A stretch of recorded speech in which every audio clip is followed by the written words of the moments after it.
In the era known as Late Antiquity, few could have imagined that a powerful civilization would rise from the arid deserts of the Arabian Peninsula.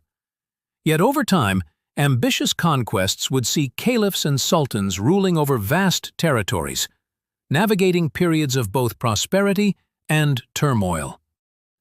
This is the story of 1,000 years of Islamic history, centered in the Middle Eastern heartland. By the 6th century, the Arabian Peninsula lay between two dominant empires, the Christian Byzantine Empire to the west and the Persian Sasanian Empire to the east. The region itself was inhabited by Arabs, largely organized into nomadic tribes with rich cultural traditions. Most practiced polytheism, venerating numerous gods, but this landscape was on the brink of profound change. Around 570 CE, Muhammad was born in the bustling city of Mecca. Islamic tradition holds that he was chosen by God to be the final prophet in a line that included Abraham, Moses, and Jesus. Muhammad's mission was to convey monotheism to the Arabian people. Over the years, he received divine revelations that were later compiled into the Quran, Islam's sacred text. Initially, Muhammad faced opposition and persecution. But after his migration to Medina, a journey marking the start of the Islamic calendar, he began to consolidate his followers, establish a new religious community, and unite the Arab tribes under the banner of Islam. Muhammad passed away in 632, leaving the community in a delicate position. Who would take up the mantle of religious, social, and political leadership? This question of succession would echo throughout Islamic history. His closest followers introduced the title of caliph, meaning successor. The first four caliphs, known as the Rashidun, or rightly guided caliphs, were chosen for their personal qualities and proximity to the Prophet. Over the next 3 decades, they built the first structured Muslim state with administrative institutions, taxation systems, and organized governance. Through ambitious military campaigns, they rapidly expanded the caliphate, stretching from Iran to North Africa, leading to the decline of the Sasanian Empire and territorial losses for Byzantium. The Rashidun era is often remembered in Islamic tradition as a golden age of unity and faith. Yet it was marked by internal strife.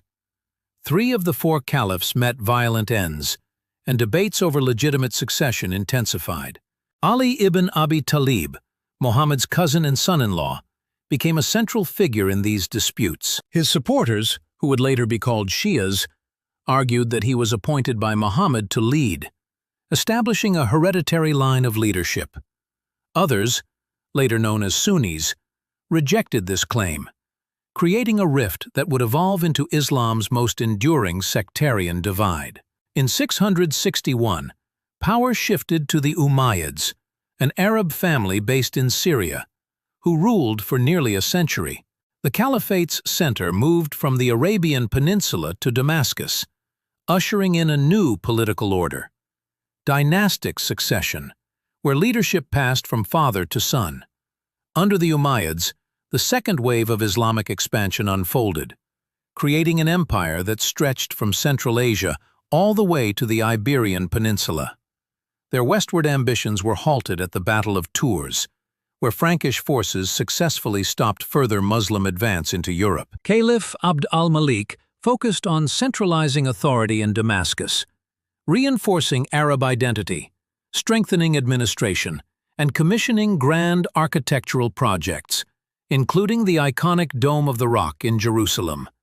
However, the Umayyad Caliphate was also plagued by rebellions and internal divisions. A defining moment occurred at the Battle of Karbala, when the Umayyads killed Ali's son, a pivotal event that cemented Shia identity and deepened sectarian divisions. By the mid-8th century, widespread unrest culminated in the violent overthrow of the Umayyads, paving the way for the rise of the Abbasid dynasty in 750. The Abbasids, a Sunni family claiming descent from Abbas, Muhammad's uncle, ended decades of upheaval. Their rule marked the beginning of a long period of stability, lasting over 5 centuries. Soon after taking power, Abbasid forces achieved a significant victory at the Battle of Talas against the Chinese Empire, ending further eastern expansion. Rather than pursuing new conquests, the Abbasids turned inward, investing in the infrastructure of the Caliphate. They established Baghdad as their new capital, a city that would soon rival any in the known world in size, wealth, and influence. Baghdad became a thriving hub of knowledge and culture, drawing poets, scholars, doctors, philosophers, and astronomers. Works from Greek, Persian, and Indian traditions were translated into Arabic, forming the foundation for a vibrant era of original scholarship. This period, celebrated as the Islamic Golden Age, saw the Caliph Harun al-Rashid become a renowned patron of learning. He maintained diplomatic ties with Charlemagne and famously sent an elephant as a gift to Europe, sparking wonder across the continent. Yet, as the 9th century progressed, Abbasid authority gradually weakened. Regional dynasties gained autonomy, and the caliph became largely ceremonial. Persian and Turkic influences grew within the empire, turning what was once an Arab-dominated caliphate into a more multicultural realm. In the west, remnants of the Umayyads ruled Iberia, where Islamic Spain thrived for centuries despite gradual Christian reconquest. In the east, Persian dynasties revived local culture and the Persian language, blending it with Islamic traditions. By 945, the Umayyad family, Shia rulers from Persia, controlled Baghdad, reducing the Sunni Abbasid Caliph to a symbolic role while overseeing a confederation spanning Iraq and western Iran. Meanwhile, the Fatimids, another Shia dynasty tracing lineage to Muhammad's daughter Fatima, rose to power across North Africa and Egypt. Establishing Cairo as their capital, they challenged Abbasid authority, managing networks of missionaries and fostering a shadow caliphate that lasted 200 years. Although they never conquered Baghdad, the Fatimids' influence signaled the rise of organized Shia Islam as a distinct religious movement. By the 10th and 11th centuries, political instability and environmental pressures in Central Asia set the stage for the movement of Turkic nomadic tribes into the Middle East. Skilled horsemen and archers, these groups embraced Sunni Islam, migrated into the region, and gradually assumed political power. In 1055, the Seljuks, a Turkic dynasty, captured Baghdad and ended the rule of the Shia Boyyids. Taking the title of Sultan, the Seljuks governed the empire while leaving the Abbasid Caliph as a symbolic religious authority, preserving his spiritual legitimacy in the Sunni world. The Seljuks achieved military triumphs, most notably at the Battle of Manzikert in 1071, where they defeated the Byzantine emperor, opening Anatolia to Turkic settlement. This would lay the foundation for the eventual emergence of the Sultanate of Rum and, centuries later, modern Turkey.